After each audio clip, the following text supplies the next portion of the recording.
And ENO... Don't you love the way she says that, listeners? ENO. ENO. Musical Talk, the UK independent musical theatre podcast. Hello, welcome to this week's episode of Musical Talk. My name is Nick Hudson. We're talking the ENO and Chess today. Chess is playing at the London Coliseum. It's a production by the ENO. So I decided to pin Tonya down and rack her brains about the state of the ENO. But I first started by asking her if she would see Chess there. Then we're going to have a discussion I had with Robert Gordon about the production of Chess, and then we're going to zip back to Tonya, where we talk about the general state of the ENO. Are you going to see Chess? No, I'm not really not interested in it. I know like 2 songs from it. I don't know. I don't think it's my thing. I wasn't interested in it, and then Robert said to me, as a musical theatre fan, you have to see Chess, because it's so important. And we haven't recorded Robert's review yet, so it's a bit of a time machine thing going on. But it's way better than any music Andrew Lloyd Webber wrote in the 80s. But aren't the lyrics quite bad? No, they're just inaudible in that production, which is a shame. And I have been listening to the recordings, and the lyrics are, they're very witty, they're very Tim Rice. It's the story that struggles. Oh, it's the book. The lyrics are fine. It's just a bit of a complicated story. I think that's the thing. I've looked into Chess a little bit. Like I said, I know a couple of the songs, and I just don't understand it. And also, you say chess. Yeah. And I'm like, is this about chess? Because it's about chess. I'm like, no. No, it's not about chess. Why is it called Chess? Because, the story is, it's about an American and a Russian playing a chess game that symbolises the wars. You say sorry, but I felt the same. And I kind of do, but the music is so brilliant. I mean, like I said, no, a couple of It is glorious, and it's gloriously played, and it's gloriously sung by Michael Ball and Tim Howard and everyone.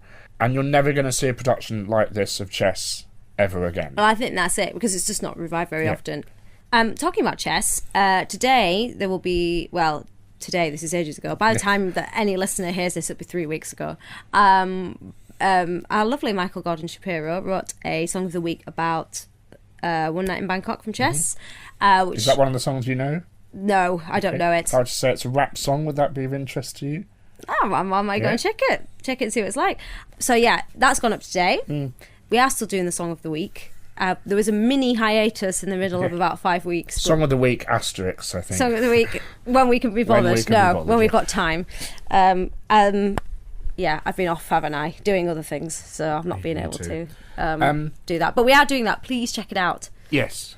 Here's a chat with Robert I had about Chess. Robert, I want to thank you for telling me to go and see Chess, because it's a show that I had never seen and I only knew a couple of songs about it. We're talking about the ENO and the London Coliseum in this episode as a home of musicals, but Chess for you has stood out as a highlight for the ENO, hasn't it? Yes, I think it's the best thing the ENO have ever done in terms of popular musicals. I've seen their Kismet, which was an out-and-out disaster.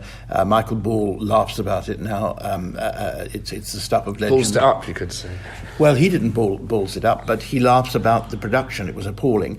I don't think Sunset Boulevard was a great success. I think, first of all, it was a semi-stage production, and I actually don't agree that Glenn Close, at this stage of her career, was a great Norma Desmond.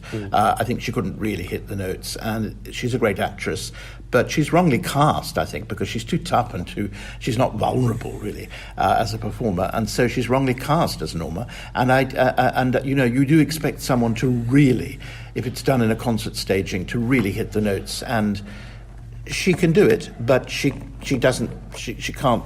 She wasn't spine tingling. I haven't seen. I think there have been one or two other. I've seen there On the Town years ago, which was better, but still lacked the dancing that's the kind of dancing that's needed. So I think a lot of the productions have been really misses or near hits, but they've been flops. I totally take issue with many of the so-called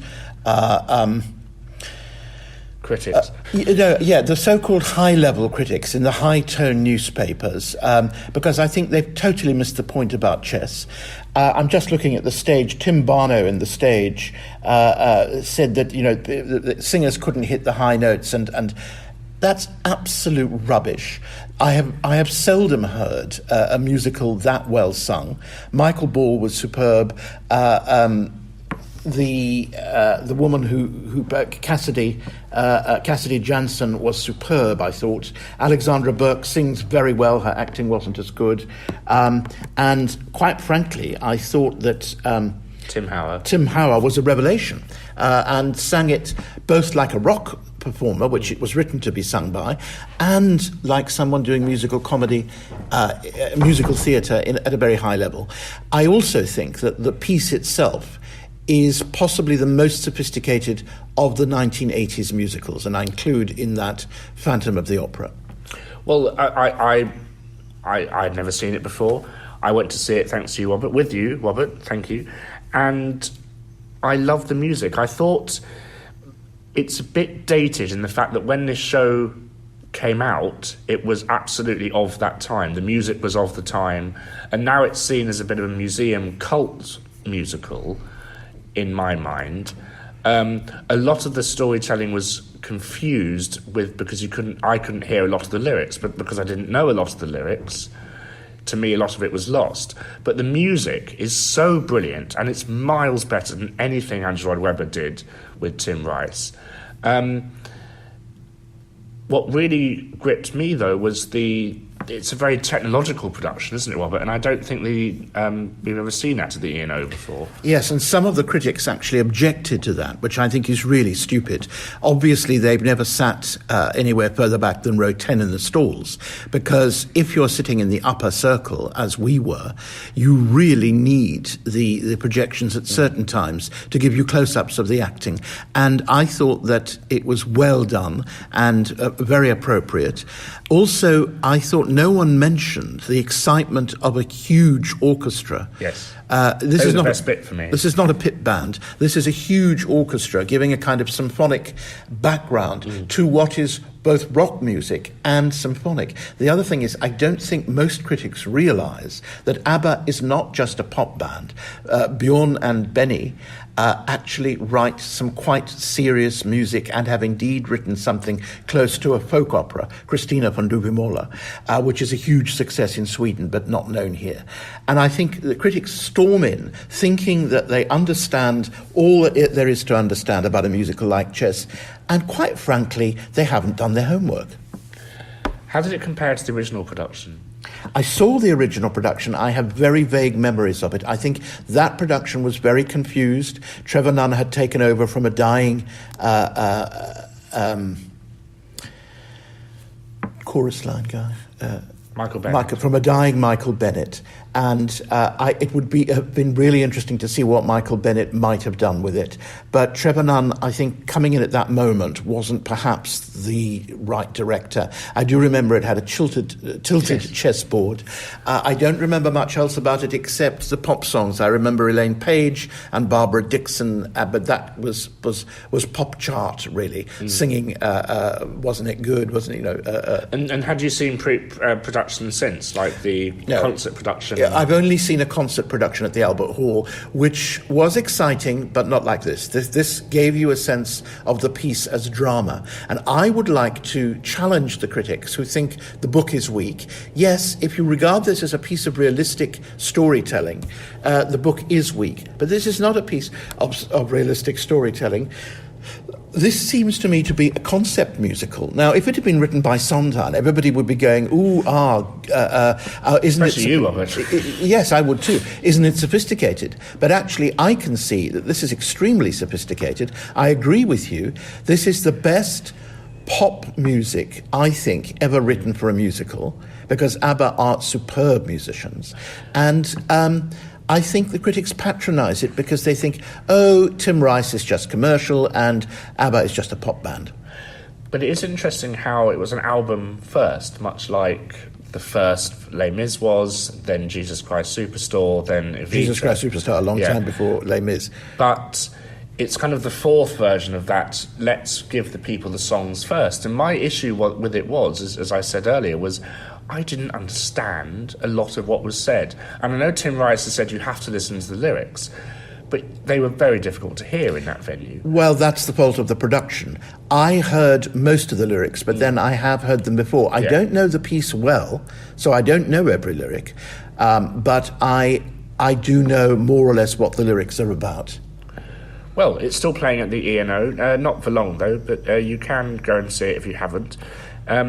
May I say one thing? Please say one thing or more about the ENO, about the production. I think it's wildly overpriced, and I think they've traded on the star power of Michael Ball and Alexandra Burke to bring in an audience at those prices.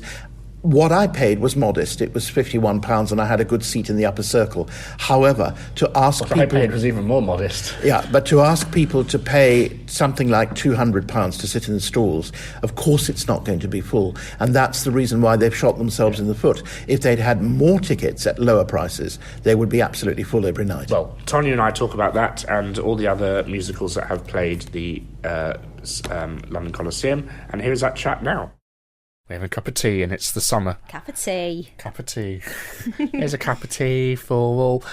We talked about chess in this episode with Robert, and it kind of got me thinking about the state of the ENO, because there seems to be a thing now that they're doing musicals as a way to... Which we've talked about before. Yes, which we have, but we've never sort of talked about them all in one bunch. And they're doing it to reap financial rewards, aren't they? Because it seems to me like the ENO doesn't make much money. Well, they've been going through hard times. It's not necessarily a secret. I mean, It's been in the newspapers over the past few years. They've been making cuts to the chorus and lots of other things. Basically, they're just not filling the Coliseum with their normal opera productions. They've been doing a lot of things which are quite appealing, like a lot of GNS. They usually do one GNS a year. I think they did Iolanthe in March and Paris Penzance last year.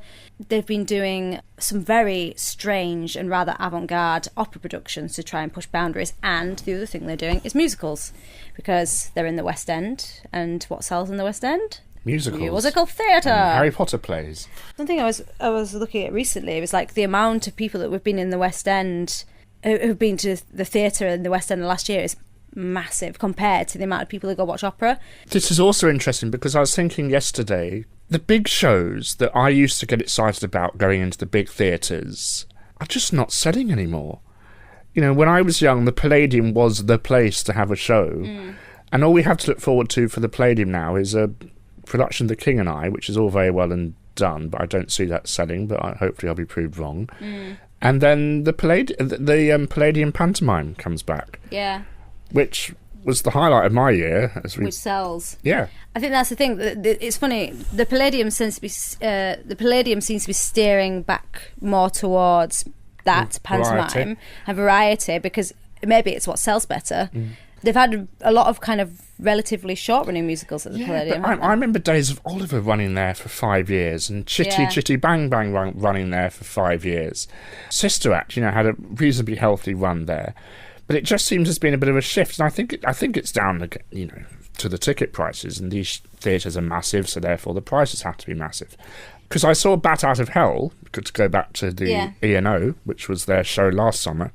Well, it wasn't actually the ENO putting that on it. It was but they're using it as a venue for musicals. Yeah, which brings back, because ENO tend to have a bit of time off over the summer anyway. I think they are basically making money by having external productions on in the Coliseum. It's playing at the Dominion Theatre. It's a great... Yeah.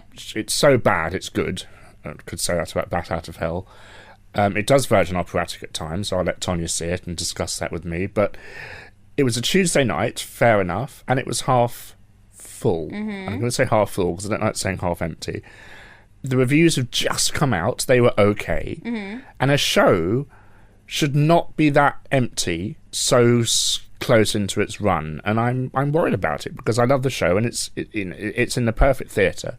It's a shame to see the Dominion, which was famous for We Will Rock You for 12 years, absolutely rammed every night.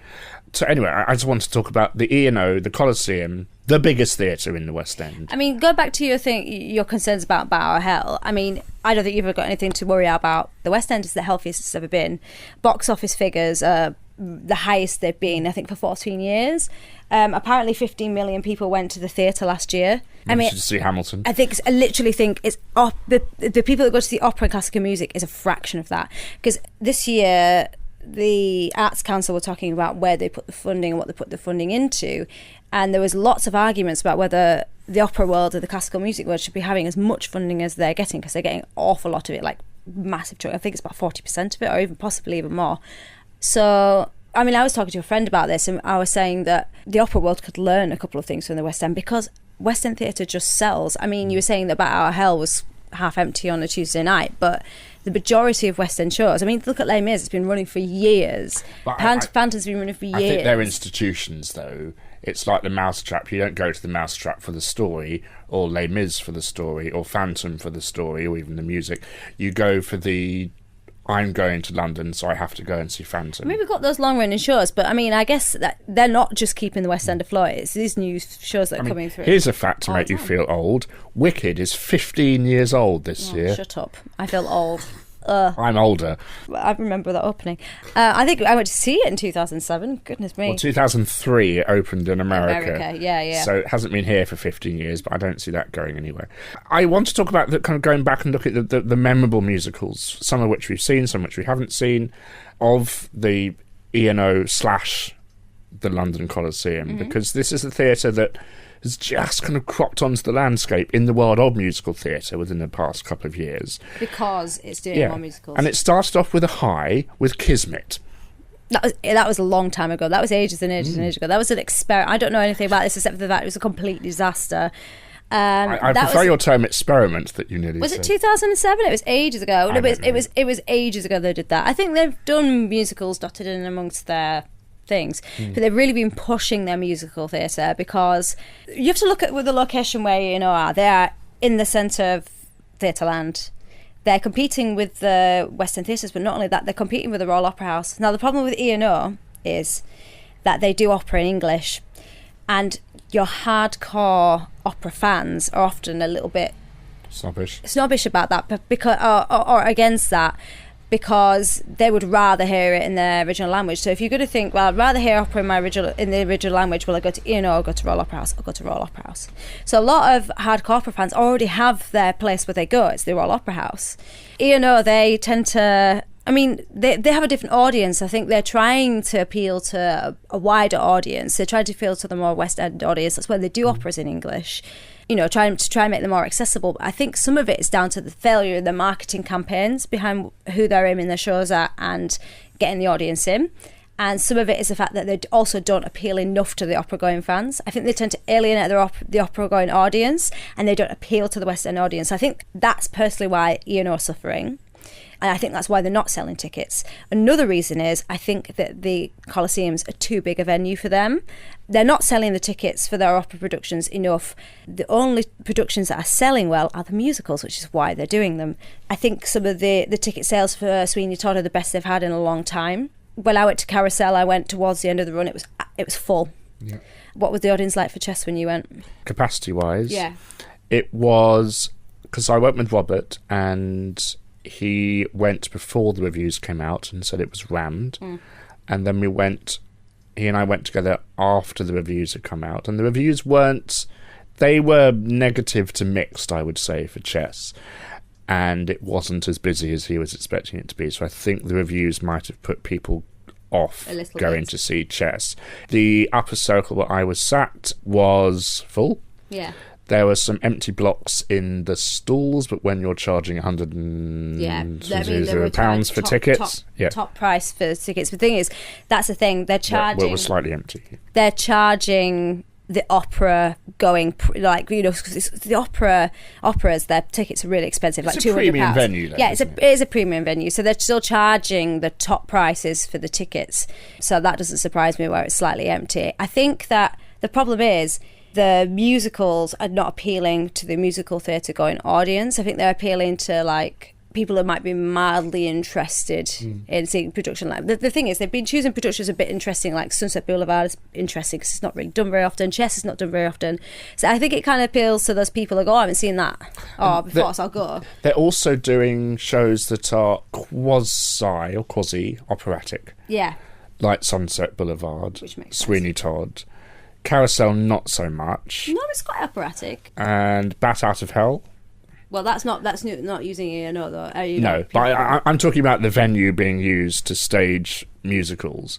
But the reason that they're choosing semi-operatic works when they use their own chorus and performers and orchestra is because it's still in keeping with their style, and I think they're hoping that it won't alienate the opera-going audience that normally comes to their shows, except where they fail is they choose people to perform that are not going to appeal to the opera-going audience, so that's why the opera-going audience aren't going. Catherine, what's her face? Well, Catherine Jenkins is a good example. I mean, Alfie Boe I don't have as much of a problem with because he actually has performed at ENO as an opera singer before.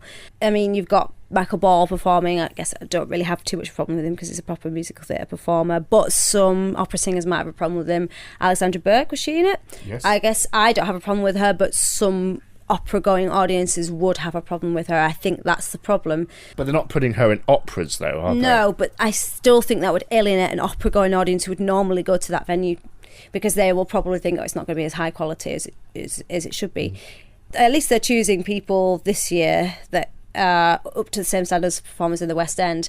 I'm hoping, that the West End audiences are going, but I think some of it's down to a failure in marketing. I don't think they're actually appealing to the musical theatre going audiences like they should be. That leads me on to my next question. Are you put off by, because I certainly am, and listeners will know that over years of listening to me, are you put off by the term when it comes to seeing a big musical, finding out that it would be semi-staged? Yes, and I think that's been the failure of all their productions so far. But I said, actually, Sweeney Todd and Sunset Boulevard were quite well received. And you want big sets and houses coming on for Sunset, especially for Sunset. I know the orchestra is part of it, but put them in the pit where they belong. Like I say, Sweeney Todd and Sunset Boulevard were quite well received. And obviously they've gone, right, we'll take that formula and we'll try it with something else. The failure of Carousel was the fact that it wasn't as spectacular as it should have been. And some of that was down to the fact that, the thing is, it wasn't semi-staged. It was semi-staged in the sense that they reduced the amount of set that they had. But in regards to that, they didn't just stand there and sing it, and have a concert style and have very minimal movement. They still had fully staged dance numbers and they had some sets. So in my book, that's still a stage production. It was just lazy because they had. But the thing is that people don't know. ENO can't afford to put productions on like that, unlike the West End. The West End, if a show is failing or it can't afford to keep running, it just closes. Whereas ENO, they have a budget. They have to put a show on for a certain amount of time. They have to budget it carefully. Yeah. They do what they can afford. That is the problem. They only do what they can afford, and you can tell where they've cut corners and they haven't quite. But the thing about Carousel, it was so dull. It wasn't spectacular as it should have been. It wasn't as spectacular as it could have been. And I haven't seen Chess, so I can't actually. Chess was spectacular. It wasn't spectacular, to use the vernacular, but it was screens done well that fitted into the set design. Had a couple of bits that came up and down, so I enjoyed that. I thought the music was glorious. I mean, we'll talk about. We have talked about Chess, but it looks like they've kind of taken advice and have given people more of a show. I don't know what Kismet was like. I know Sweeney Todd was a Lincoln Center production, which turned the concept of semi-staging on its head, which was quite clever. And next we're having Kiss Me Kate, but that's a very traditional book musical. Yeah. And I know that Opera North's productions of musicals have often been quite successful. I know that it might sound this way, it might sound quite cynical, but I don't actually have a problem with ENO doing musicals. I think it's how they need to examine how they're approaching it, from how they're staging it, what they're doing with it, how they're best using the stage, but also how they're marketing it and how they're actually going to appeal to a musical theatre going audience and not alienate the opera going audience. The great thing about opera houses doing musicals is they can do the music exactly how it should be, and that's why Kiss Me Kate was quite popular when Opera North did it, because they did orchestrations which had been lost originally and just sort of not rewritten, but they kind of got hold of various sources in order for them to recreate the orchestrations how they would have been in the original production. They're able to do those orchestrations with a proper orchestra, and that's where ENO's strength is, because every single production, whether it's secondhand things that I've heard from other people or whether I've been there myself, the orchestra is always outstanding. The only person I gave a standing ovation to at Chess was the orchestra. Yeah, that's the one thing they're getting right, is the music. Yeah. Because they're an opera house, there's such a focus on operas on the music. They know what they're doing right when it comes to the music, but it's just the other things are not quite getting right. The other issue I had with Chess was, ironically, the sound, because obviously they're not made for these big amplified shows, and you had a big orchestra, a great orchestra in Chess, a great chorus in Chess, but I couldn't understand a word they were singing most of the time because it was just lost. You have 40 people singing in an operatic style, singing lyrics that aren't written and music that is not written to be sung in an operatic style, and it just, with all the warbling, to use a technical term, it just gets lost. I'm thinking now, what musicals would you like the ENO to do? That's a really good question. If they were to do full-on, fully staged, I would love them to get their hands on Beauty and the Beast. Yeah.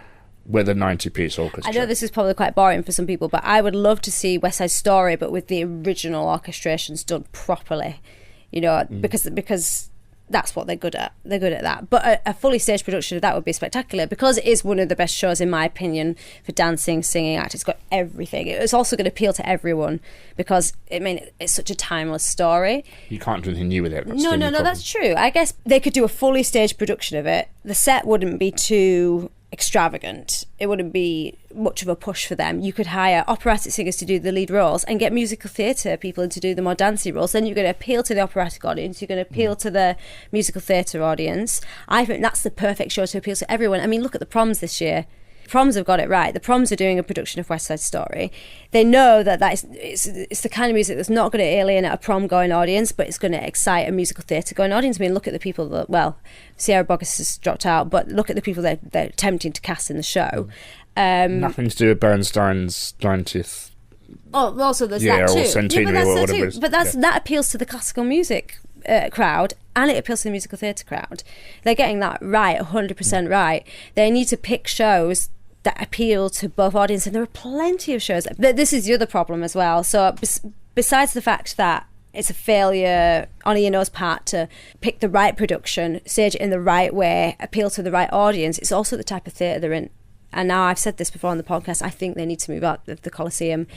Their ticket sales are suffering, and they're not managing to market their other operatic productions and things that they're doing, and the musicals are not being as well received as they were, and they're not selling the tickets that they should be selling. I really think they need to have a look at the venue and actually think really seriously about whether it's a good long-term venue for them to be in. That's my personal opinion, because I think that it's too big for them. It's such a shame, because imagine it being used for a West End show on a permanent basis. It could be quite lovely. It's a beautiful don't you feel like the luckiest person in the world when you're in that theatre? You can usually see quite well in the Coliseum, because the stage is so massive. It's not as if you're looking at anything else, is it? It's such a beautiful theatre. I think it seems such a shame. It feels underutilised. I think that's the problem. It feels it's not being used to its full potential, and I think that would thrive better if they were away from the Royal Opera House. Do you know how long they've been at quite a long time, the Coliseum? I can't remember off the top of my head. It must be at least since the 90s. It does seem, and I feel horrible for saying this, it does seem a waste of the best theatre in the West End. I think it's just not being used to its full potential. The thing is, when they do an opera production and they're doing it so well, the thing is, because I bet you they are doing some amazing productions, some amazing opera productions, they're just not being seen by people. That's the problem. So I feel a bit cruel saying it, they're not using it to its full potential. They probably are. It's just that I think it's actually time for them to move to a smaller venue. And I think that they would thrive, and I think they would survive a bit longer, because it's such a shame. Because actually, what ENO in essence are trying to do is a great thing. They're trying to make opera more accessible by putting it in English. They're trying to appeal to people, but it's just not working. Something's not working. But then, if you put an opera in a smaller venue, you're losing the 60-strong chorus, and you're losing the 40-strong orchestra. They're kind of stopped in a rock and a hard place, because they can't move to a small venue, because then they're losing the grandiose production values that opera. I'm not saying they have to go to the tiniest where else would you think? I don't know, but there will be a venue that they could use, but I think that it would be better if they went to a smaller venue. I'm not saying that you have to shrink the chorus, you have to shrink the orchestra. I'm sure they could find a venue where they don't have to do that. I'm not saying they have to shrink down and go perform in an alley, They could go find somewhere that's better. The problem street scene. They should do street scene. That would be a fantastic opera for doing. Again, it's the bridge between opera and musical theatre. It would appeal to both audiences. It'd be easy enough to stage. It's just one set. It's street. But there are spectacular numbers in it. And for the performers that are at to show off vocally, this work for the chorus, this work for the orchestra. It's focusing on the music because it would be great to hear that music revived and done well. I really do think that the Coliseum is just not right for them because they're too close to the Royal Opera House. They're having to compete with them. If you're going to pick between the two, you're going to go to the Royal Opera House. Because the quality of the productions is better generally overall. I mean, I'm not saying the singers are better, but they seem to be much better received at the Royal Opera House than they are at the ENO. And at the moment, ENO are doing a lot of kind of strange productions that are a bit avant-garde. I'm not really interested in seeing. And then they're too close to the West End, and it's just they're in that really awkward place. And it's just the moment they're not quite getting it right, so they're just not appealing to the right audiences. It's kind of like that middle ground instead of appealing to everyone. Do you see what I'm trying to say? Yeah. And I'm going to play Tonya some chess now because I think she needs to be edumacated. It's such a nice day though. Can't we just go sit outside and have some ice cream? We've just done that. Oh, can we not do that again? Yes, I'd after rather we've do that listened to again. the whole of chess. Oh. Thank you very much, Tonya. Oh, thank you. For more information about Musical Talk, please visit our website at musicaltalk.co.uk. You can email us at feedback@musicaltalk.co.uk. Listen to past episodes on iTunes and YouTube, and follow our social media channels on Facebook, Twitter, and Instagram. And please review us on iTunes.